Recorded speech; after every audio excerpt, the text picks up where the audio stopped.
காளியம்மன் கோவில் மகா கும்பாபிஷேகம் நடந்தது. திண்டுக்கல் மாவட்டம் ஒட்டஞ்சத்திரம் அருகே உள்ள கூட்டக்காரன்புதூர் தும்புச்சிபாளையத்தில் விநாயகர், காளியம்மன், துர்க்கையம்மன், மாரியம்மன், தேவி பூதேவி சமேதா வரதராஜ பெருமாள் கோவில் உள்ளது. இக்கோவில்கள் புதுப்பிக்கப்பட்டு இதன் கும்பாபிஷேக விழாவை முன்னிட்டு யாக பூஜைகள் நடத்தப்பட்டது.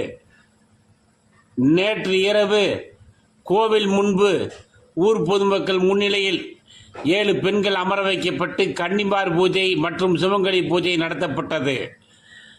இன்று காலை பல்வேறு நதிகளில் இருந்து கொண்டு வரப்பட்ட புனித நீர் கோவில்களை சுற்றி ஊர்வலமாக கொண்டு வரப்பட்டு விநாயகர், காளியம்மன், துர்க்கையம்மன், மாரியம்மன், தேவி பூதேவி சமேதா வரதராஜ பெருமாள் கோவில் ஆகிய கோவில்களின் கோபுர கலசங்களில் புனித நீர் ஊட்டப்பட்டு மகா கும்ப